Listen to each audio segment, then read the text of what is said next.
Hey, chosen ones, holy watchers. It's Mama TC, Lady TC, knows with the Z if you want. Hey, I'm back in the house. Yeah. I gotta stop doing it. It's just, it's not itchy, it's not runny. It's just I sweat. It's hot. I go back and forth. I don't know, lately we've been shifting, y'all. We have been shifting, and I know it because I felt it. And I also know I gotta talk to y'all. I gotta talk to y'all. This is Asian Boycott 3. We're gonna get heavy on that. Yes, we are. But first, I've got to tell you that I'm back in my element so much, y'all. Mama's back. And you know how I really know? Because this moon that we had last night, the buck moon. I don't know if y'all took advantage of it. I did make a video. I didn't get time to send it out before I knew it. After editing the videos I was trying to get up for y'all and finish, it was like I didn't have time to. So I made the video, but I didn't get even time to put it up online. But I will put out a moon video because there's 2 eclipses coming next month. We've got to prepare for that. So anyway, I got all my prayers and everything in alignment. I had the candles going. I used my, the bowl, the sound bowl with the frequency. I had it going on the YouTube premium channel, the frequency and the what they call the flageolets, the rhythms, the frequency sounds and stuff to get all into the meditation and everything. So I was doing all that stuff and reciting my fruits of the spirits and my prayers and everything. And it just was, I realized, that I'm saying, come in there and I'm hearing, you're back in your element. You're back in your element. And it's time that you get back on the thing. And I started giving thanks for that. Like, I feel it. I'm back. Not only that, I started reading some of my documents that I have on file. That this folder, I keep folders like this with, this one has all my moon night and portal night. We got another portal coming up. My grandson's born on the Lionsgate portal date, August 8th. And so this is the year 2026. So 26, 6 plus 2 is 8. So 888. When you have that Lionsgate portal, it's powerful and strong. So August 8th, next portal is going to be a heavy duty, energetic night where you need to set your intentions and write things down and send them out and release negative into the universe while you're calling your power back. That's what all of that is. When you say things to speak it to existence, I'm telling them, the powerful nights, it works. It comes, and you do it in the name of the Most High and pray over it. And I'm telling you, it makes so much things change. And you actually shift that night into a better timeline, a more positive timeline. Whatever you spoke into existence, that's going to be what that timeline flows into. So I went to town last night saying the prayers I used to say. And I was like, I could see it in looking at the literature. I'm reciting. I said, Sam, I gotten away from saying this. That's why I fell up on. He said, yeah. Your own advice you've been giving people about repetition. When you start going through this and that, because I went through this real thing where I not lost somebody, but I had to let go of someone in particular, whatever. During that time, I started slumping and not doing what I was supposed to do on a regular basis. So I got back into repetition. When I started reviewing from that time what I wasn't saying anymore, a few things in there had fell apart. And it was all because I wasn't in my routine of saying it again and keep putting it out into the universe. The protection on that alone, things will start to crumble if you don't stay.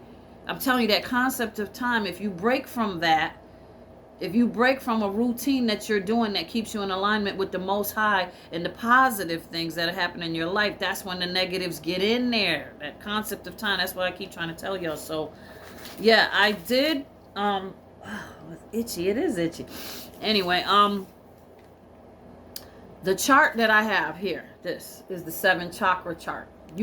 I print this off of the internet with my printer and my computer in my room. And this chart is basically about her right there. Let me move this over so I can show you her. You can see her and go up that picture there, like so. All right, so let me put my glasses on. We're going to get into it. All right, now. The thing about the chakras is this. All right, so the crown chakra is the top of the head. And that, the top of the head. So it represents enlightenment, unity, infinity, transcendence, and the source of your connection to the Most High. When it's balanced, you're connected to the higher source. You trust in the universe. You're present in everything, and you operate in one consciousness with the source. When it's imbalanced, you're detached from source. Strict religious views you operate in. You're closed-minded, and you're depressed usually, and you're confused. And there's healing crystals they even list that you wear, and they reflect and they advance you with your light. They work together with your light. Amethyst, lepidolite, charoite,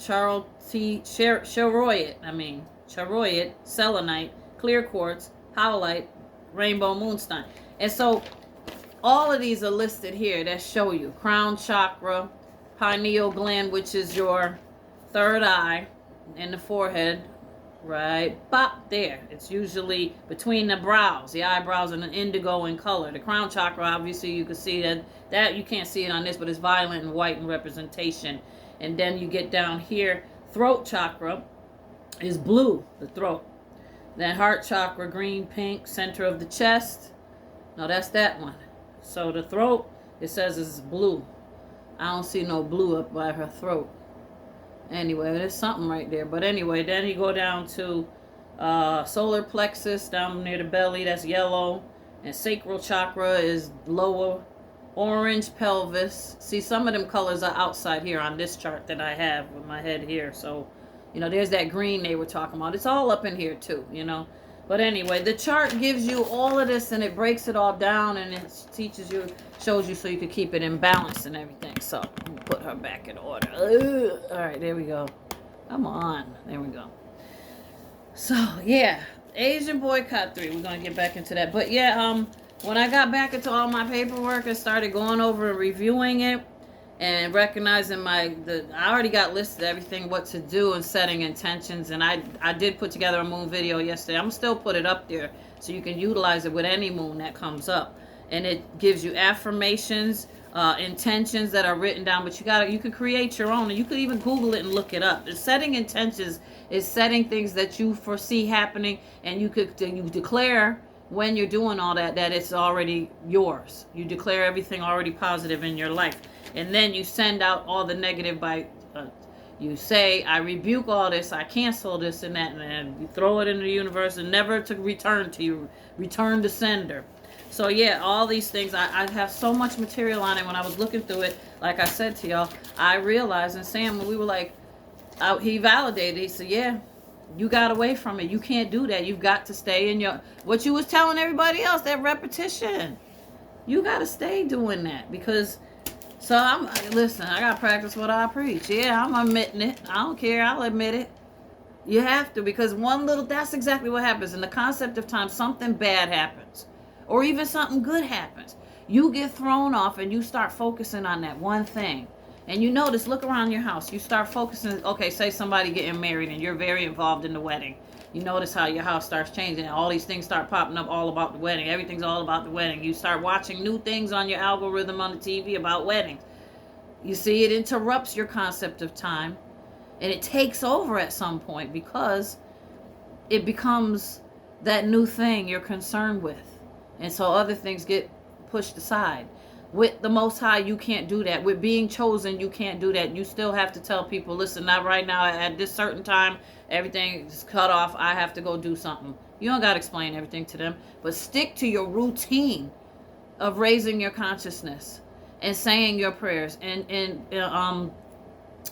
repenting of your flesh daily and staying in alignment.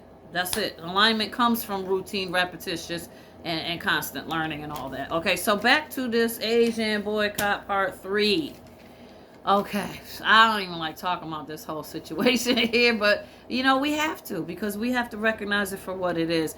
Okay, so what I gathered and why I'm making a Part 3 is, you know, they come here to the United States. And, you know, and all kinds of trade agreements is going on with the government. You guys, we all know all the stuff that they sell and they make there was a point in time, they still do it, I believe, in New York City. A lot of them work in these little factories you don't know about, and they were underground and stuff, and they're slave labor. You heard about the Shein company where there's some people that are slave labor, and they've sent some little notes in the clothing or in the merchandise that say help, help. And many people dismiss that. Oh, that's somebody making that up. It ain't true. I wouldn't doubt it. Because most of them, they work their butts off and they have to do that all day and all night. You have no idea what other people are enduring. That's all I'm trying to say. And I'm not saying to make that, that the priority so you just have some sympathy for them. I'm not saying nothing like that. I'm just trying to tell you everybody's circumstances in their life are unique and they're their own. And so comparing misery and suffering ain't never served nobody, and it definitely don't serve the Most High. But I'm just saying, I'm not trying to give you, well, listen to their point of view. Just acknowledge the whole situation, well-rounded in this. Look at it for what it is. They come here, they see us as ungrateful, lazy whiners. They seek the American dream. They're coming from a third world, where there's some serious sections in places in different parts of Asia that there's some real serious poverty. The whole trafficking and all that stuff goes on over there too. And the way they do things and their beliefs and everything is different than here. In most cases, what they do over there, it's definitely not like here. When they come here, it's just another type of slave labor when they come here. And they come here because they believe they're going to get that dream, that American dream, that everyone looks at America as the land of the dream, and most of us today knows pretty much some of it is nightmare. I'm not saying I'm un-American. I am American. How can I not be American? My people are from here originally, and that's all there is to that one. The epitome of America are the people that helped that created it, made it what it is today. So it's so funny how the ones determining everything got the nerve to be saying this and this and that because they're immigrants themselves. Yeah, nobody like talking about that one, but let's keep it real. You the ones deciding all these laws, rules, and regulations and dragging folks up out of here. But where are you from? Where your people from?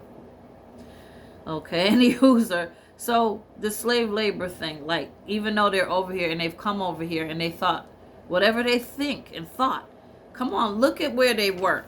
Okay, you go to the nail salons, right?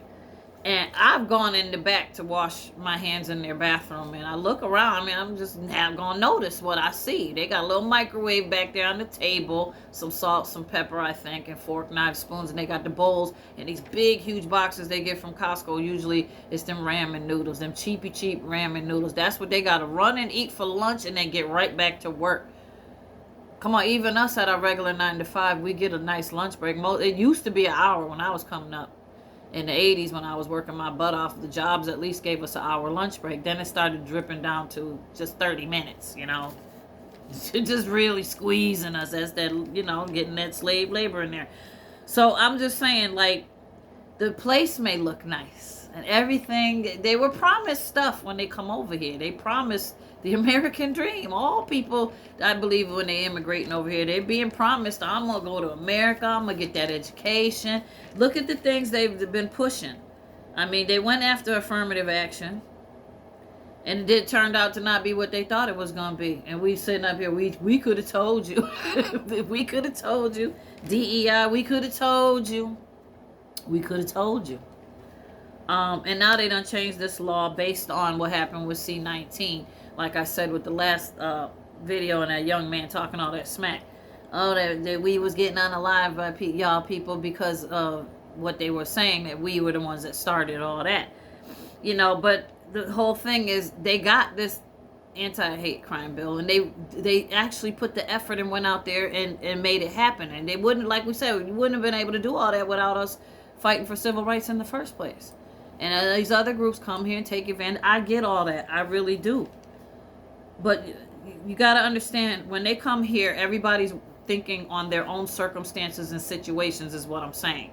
And it's not like yours. Theirs is unique. Yours is unique. We don't compare suffering. But as they service you, they watch you. And they feel you're ungrateful. And they feel that you lazy, we whiners, based on all the stereotypes and stigmatisms people have attached to us, and they learn this when they're coming over here. Think about this. Would you leave. I don't care how bad, if I was living in another country and it's really horrible and things are bad and I need a better life and I'm willing to go all the way to this strange country. I don't know nothing about it. Not really, but my people are over there and they said if I come, I could work in this nail shop, but they'll help me get into the college and this and that, and then we're moving to a better neighborhood where we live. And then, they telling them all this stuff. And so they pack up, oh yeah, I'm getting out of here because, this and that's going on over here. So we leaving, we coming. And they get there.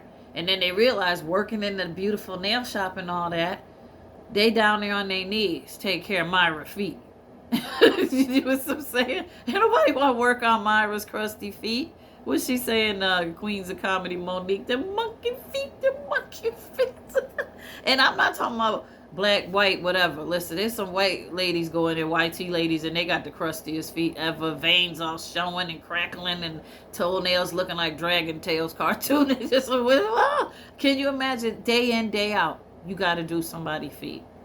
Even in Martin, when she's working on Myra's feet, you got to go to town on Myra's feet. Just get the sand blasters. So we joke about all that stuff, but in actuality, imagine doing that day in, day out, eating ramen noodles and not really getting breaks. I'm just saying, I wouldn't do it. Couldn't be me. And doing people's nails, and you do a whole job on them, you're not sure of exactly what they're saying because you're not communicating effectively with them by speech, and that's like a hindrance too in the middle of there. So if the nails don't come out right, or this person turn around, I don't like that, I don't want that. Not that you're being overly picky, but our people, we do tend to be that way. We want what we want, and if we're paying the money, we see a picture in a magazine, we want those designs or the way our nails to be. We want what we want, and if you don't do it right, we expect whatever. Like, I remember hearing that incident in that Brooklyn nail salon years back, where a mother and daughter was in there, and the daughter got her eyebrows done. She didn't like it. And she said, I'm not paying for it. Back then, eyebrows, getting them done was about $5, $10, I don't know. It became a big brawl. And they commenced and proceeded to lock them in the store. Now, this is where I have this issue with all this stuff that's locking people in the store. Who made you the police? Where you think you could just lock somebody? That's kidnapping. And so I saw this video recently where a YT officer was saying to people outside of a place that the woman didn't pay, and she's outside, and the cops came, and she was arguing with them prior to that, and then he said they can lock you inside the store because you took their goods and you didn't pay for them. And I'm like, yeah, hold up, slow that up, officer. If we get a lawyer involved and we pay some Johnny Cochran, listen, let me tell you something. That is allegedly until the police arrive. Same thing with this Mr. Chong Wong, whatever his name is, that, Cyrus Beltum, Carmack Beltum. You assumed what you assumed, but you're not a cop. You don't have the legal authority. You're a store merchant, and you want to take the law into your own hands. You keep a gun in the store. You're licensed to carry and all that kind of stuff. But there comes a point in time where you still have to let the law do the law. Now, see, the signaling there in this is that once that went to court, this man got off. That signal to us in our community, y'all can execute us on sight. You just made yourself the judge, the jury, the executioner. And so anytime we walk into your store, nothing is protecting us from the fact that if you end up doing something like that to one of us again, it's not going to end well. And you just got a green light after this Carmack Belton case, Cyrus, saying that you could do that. So that right there, I ain't stepping foot in none of that. I'm not going to none of them businesses. Nope, especially in the hood. I don't anyway. I don't get it done. I do my own stuff. And I don't do nails anymore. But if I do them, maybe they stick-ons for a day. If I go to some fancy event, now I would take them right back off. And I said I do my own hair. I've been doing my own hair since the 90s. I taught one of my friends how to braid, and I taught her how to put in weave and all that stuff. And I said, make you some business cards and start doing it yourself. So now she does it big time. And when I don't feel like it, I'll go to her if I really want some specific type of braids in my hair. But no, I don't utilize their places anymore, and I get what I want online. But like I said, I save all these things that I had because I have high quality stuff from when I was on stage. And so I clean that up and I reuse it, or I take it apart and I make it into micro links. I learned all that on YouTube. So I don't mess with all that because that's just me. But if you're in a hurry and you're in business or whatever, it's your choice what you want to do. But nah, I wouldn't enter in there. And you have that right. So all this talk about a 2.1, 2.0, whatever they're going to enhance their crime bill with, you still can't force nobody to shop nowhere, especially having had done what that man did. Now we don't feel safe. No, we could overturn that in court if it does come up, but I doubt it will. That alone, the fact that there's a safety net that's lacking in those stores, in those businesses for us in our own neighborhood, that's a daggone shame. So, like I said, they watch you, they hate. And that they work so hard all day, the same routine while you sitting there getting your nails done. You coming there and they're rocking that clothing they make back at home for them. The Louis Vuittons. And even if it's knockoff, you looking good. You rocking all that stuff. Your hair looking fly. You mastered how to make, and you walking in there and you sit down. Think of this element. You sit down at their table and I want this, and that, and I would like it this way. Already they perceive that as an attitude. They perceive it as you're here and they're here, and which unfortunately is the situation. It's your choice. You chose to become the new slave labor of the U.S. Doesn't give you the right to hate, but you do what you want. So now the vibe between this and that is, of course, there's going to be friction. It has been for years. This ain't nothing new. It just escalated and festered to the point where when this last time it happened, and that was a long time since Latasha Harlins, that was in 92, 94, and now 2026, that's years later. And we still endured all these years, and now this one, no, we just finished. And they know this, and ain't nobody need to explain all this, they know. So you come in rocking the clothing and stuff they that they make from at home. This is where resentment comes in. Slave labor, but you can't see it. A lot of people can't see it. When you're chosen, you could start grasping the concept. Same thing with the Arabic stores, the Pakistani stores, the people from India running businesses, gas stations, restaurants. They resent.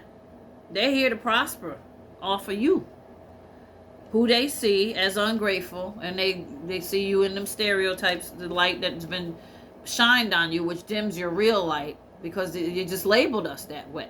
It's as they're being around you more, they're getting to realize that we've been lied to, many of them. So they're not all bad people. Y'all know that. Not all the Asians, none of them. Not all of them, but there's some that come over with these hardened ideas in their head that, we're them black Americans, this and that. So, and everybody, we don't wake up but you can't make people wake up. So you sitting online telling them time again, not all of us, and they're sitting there saying, well, it's not all of us. And you just hating and hating and hating. They don't care about the black history and the whole slave thing. They don't want to hear it no more. People are like, we don't want to hear it no more. And because that's another one of the stereotypes that has been put out there. We're sick of hearing that. And it's a response given to them by a fellow hater to say that as a response. So it just flows out their mouth. Now, I'm sick of hearing it because you got every advantage and you don't take advantage of what you got. You don't realize, because where they come from, they see you as just, how come they're not doing this and this and that? They don't know what you really, really endure. And I'm telling you, you don't need to explain to nobody and try to prove to them that your life is a bit of more struggle than their life. They just, they don't see. And nobody really is seeing that all of us are stuck on this 3D thing. Where what you see is not entirely what you get. Stop believing everything you see and being a doubting Thomas. But not just that. Your reality is that you're seeing things and you think you know. It's like a homeless person on the corner. You see them out there and they look terrible and they're begging for food, and you sitting up there because some of them happen to stand in front of a liquor store. Oh, he just gonna drink it up. They just gonna get high. I ain't giving them no money. And little did you know that you had that extra money that the Most High put in your pocket that day wasn't really meant for you. It was meant for them. And had you given it to them they may have been able to feed their family that one day. Just one day to feed children and stuff they got at home. You don't know what their circumstances is. You know, you heard stuff like that. No one said nothing online about all this problem with you know, the Asian community, them responding, I'm talking about, until it started hitting their pockets. Once it affected the pockets, now we're getting all these reactions. Well, it's not all of us, and you're taking it out on all of us. But what I wanted to hear come out of their mouth, and I shouldn't even be wanting nothing to hear nothing, but just in observing all of it, I didn't hear nothing coming from, only a few of them addressed the initial reason that everybody was so upset in the first place. Cyrus. A few addressed that, but majority of them came on in right away. How you gonna, our businesses and this and that, don't you realize everything we make and all of it that we start, like I said in that last video, they make everything. Yeah, you put your foot in your mouth with that one, because you just told on yourself as being rich. You got all this money.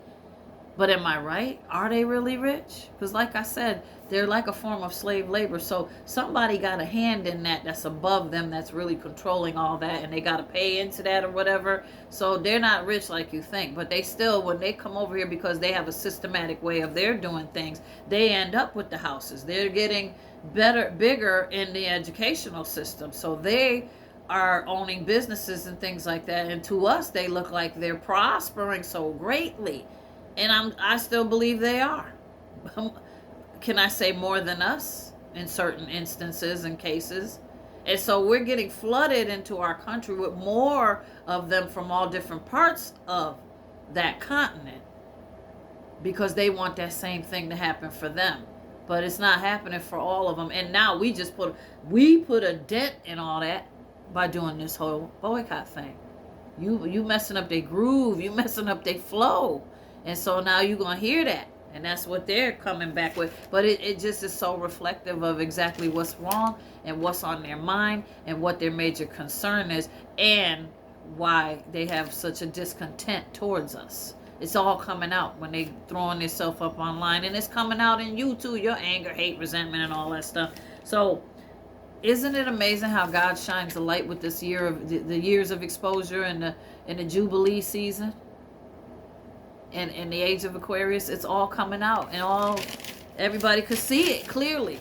This is an old addressed problem that a lot of people have been sweeping under the rug. Like I said, when something's close to you, even connected to you, and you see it the way you want to see it, you won't be able, as a chosen one, to even discern what's really going on.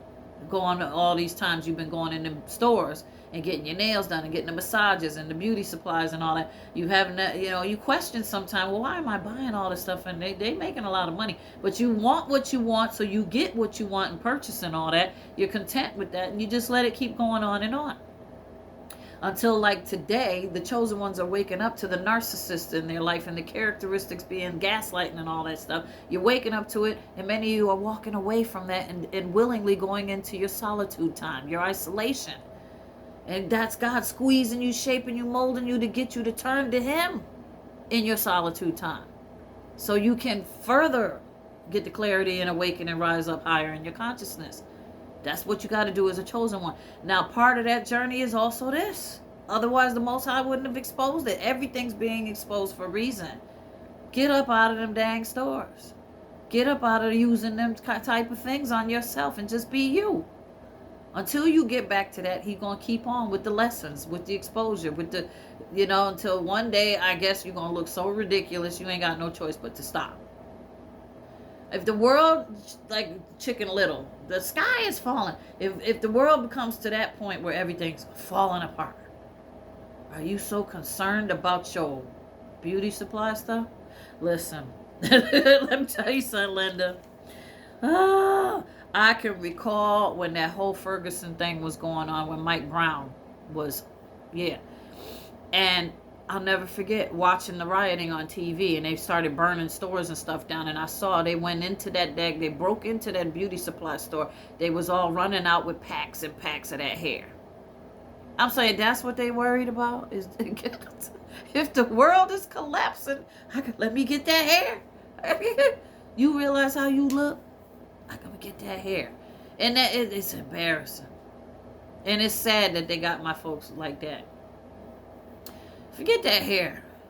Forget that hair. If the whole city was going to burn down and all of a sudden they start packing us up on paddy wagons and deciding to put us in FEMA camps or whatever, you don't know what's coming. You need to be concerned with the essentials. So whatever you got to do now, you need to be more concerned with how you going to survive and without being able to go do those things.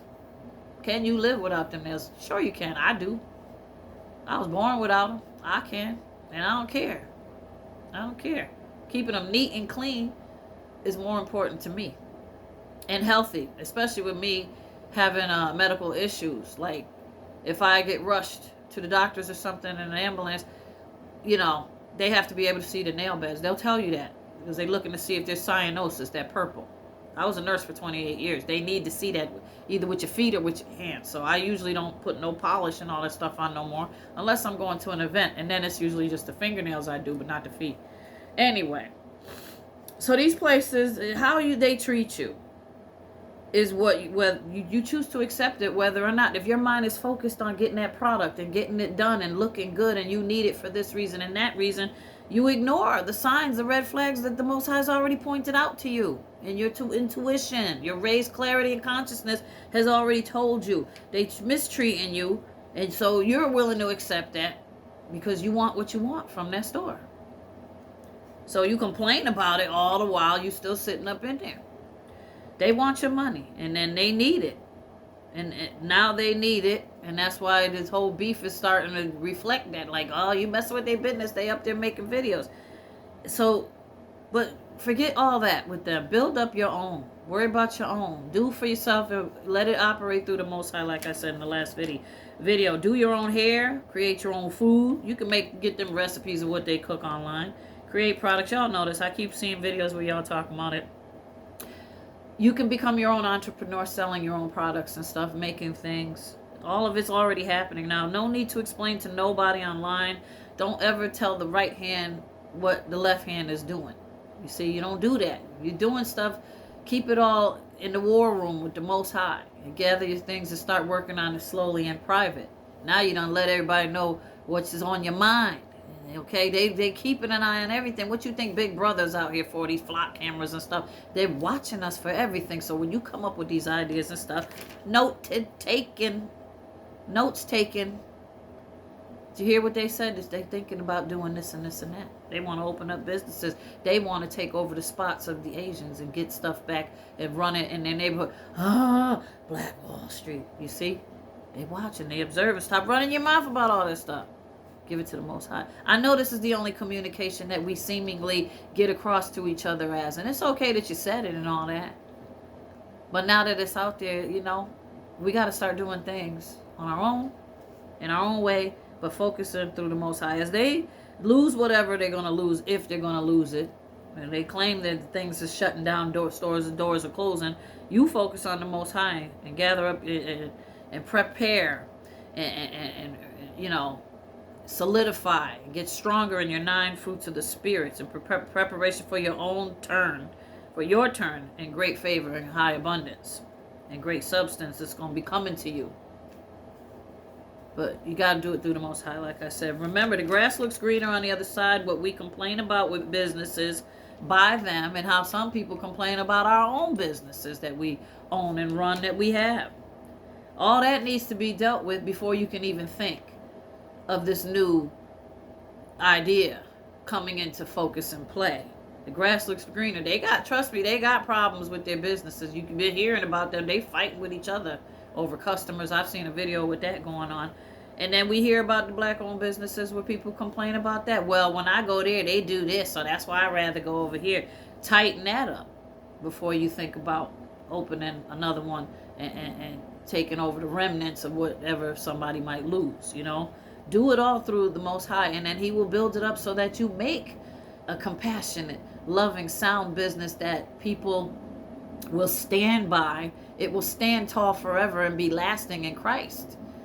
And you won't be taken advantage of because you'll be covered in the divine hedges of protection. That's the best way. The truth, the light, and the way is the way to obtain and do it. Okay, so It needs to be dealt with in fairness, operating your business with a mindset noted in God and Christ. Follow that and it will prosper long and succeed. And that's it. That's all I had to say in the ending up with, you know, the talks about that boycott thing. The whole main thing about all that is watch what you're doing online. Because, you know, they try to get you. They trying to get us into, and not them. I'm talking about people in general that are all getting observant and all up in this. I see some white tea people getting up there making videos. And how you gonna stop going to their store? Like, first of all, you ain't got no business getting all up in the middle of this one here. It's really none of your concern. It is between us and them. And it's our community. It ain't none of your business. And I'm not trying to be racist or nothing about that, but listen, that was so ridiculous when I saw that video. Girlfriend, whatever you is, because, I mean, she looked like I don't know if it's a girl. You know, it's the truth. I don't know what it was. But she was up there running her mouth, talking all this stuff and saying all this against black Americans, of course. You know, making it one-sided and all up in the middle. And bottom line is, I'm not going to hear nothing you got to say. You get just, I'm not even going to say nothing she said. I don't even remember everything she said because it wasn't worth a darn. Because why? It's none of her concern. It had nothing to do with her people, her community. This was between us and them. And if it's blasted on the internet, it's still between us and them. And you ain't got no business getting all up in between, especially when what you represent is them folks that refuse to give us our own access to running our own communities, which every other community gets to do. Every nationality, race, they're allowed to run their businesses and where they live. Why not us?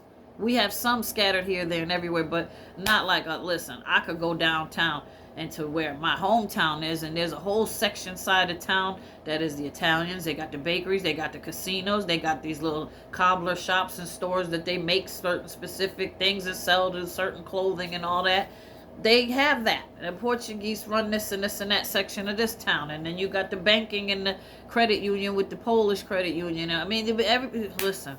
So people to do all that. Don't act like you don't know it. We got, like, in our community where I'm from, they got 1 or 2 soul food restaurants, and they just, no. I have to drive all the way to Connecticut if I want to get some real decent, serious, or just make it homemade myself. But whenever I'm in Connecticut, because I go to my health food herbal stores, I stop, and I make sure on the way home I'm going to get my food, because I miss that real good soul food from there. And it's a bunch of church ladies that run that place, and it's just the best. But that's one pet peeve I have, is how come there's not enough soul food restaurant? On every corner, there's Chinese food. Why can't we have, every corner there's pizza? Why can't we have in every corner, and our neighbors especially, a decent soul food restaurant? We used to have that. 9 times out of 10, within a couple years, they end up shutting down because whoever owns the property squeezes them out. I've talked to them. When they move to a nicer area, they're like, I said, what happened? I didn't know you were over here. You moved up in this way. How come y'all closed down over there? Yeah, that person that owned the building they kept raising the rent. They kept raising it, and then the lease was ending and this and that. Next thing you know, it turned into a Spanish restaurant or an African restaurant or an African business or a Caribbean Western business. And I'm not knocking that. That's fine. But, you know, in our neighborhood, we should be able to at least be predominantly what runs it, in conjunction with letting others in. And we don't have no problem with doing that stuff. So yeah, this is a serious issue, but it's among us. It belongs to us. It's our issue. Everybody else want to get all up in the Kool-Aid, don't know the flavor. You back it up. You know, it ain't your concern. I don't know how nice that could be said to you, but that's how I'm gonna say it.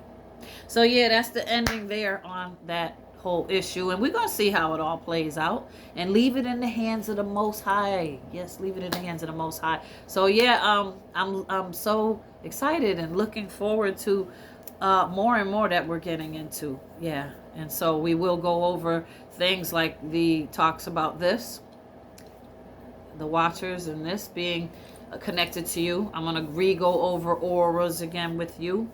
Anything that relates to being chosen and tapping into your abilities and raising up your consciousness higher and your intuition without all the jargon and the mumbo jumbo from everybody else. Some of us just need it in layman's terms.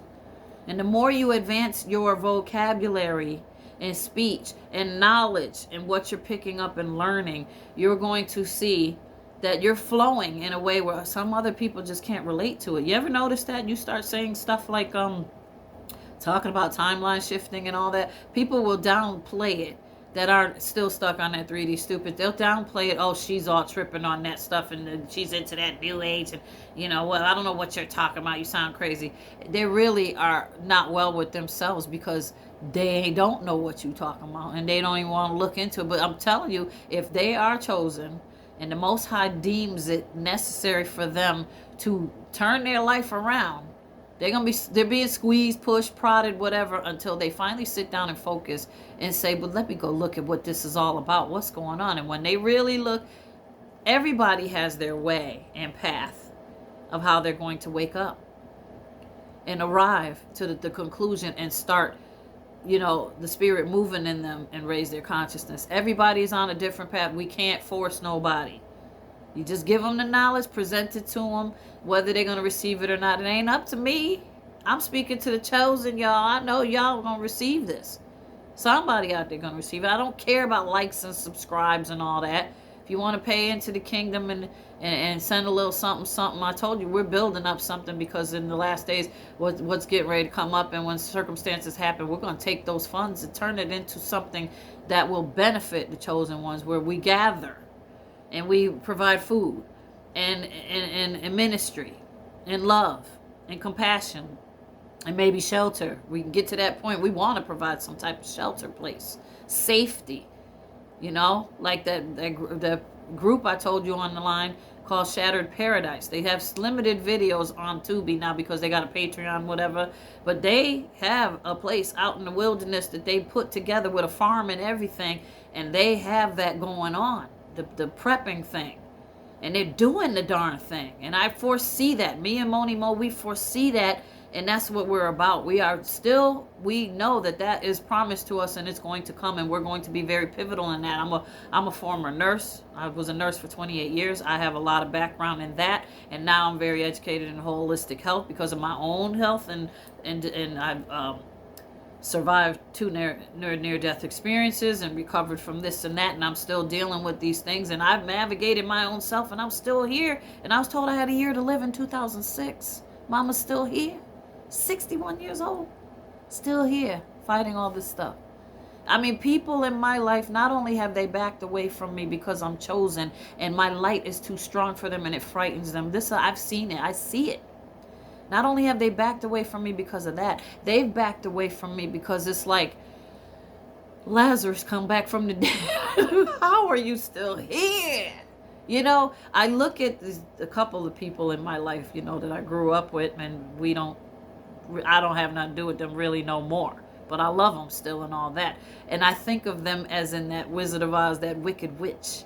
You know, my brother, he acted it out in a play when I was a little girl when we grew up in Catholic church. It was so funny because I'll never forget the scene he did when he was the Wicked Witch of the West, and he said, "Curses! Somebody always helps that girl, but shoes or no shoes, I'm still brave enough to conquer her.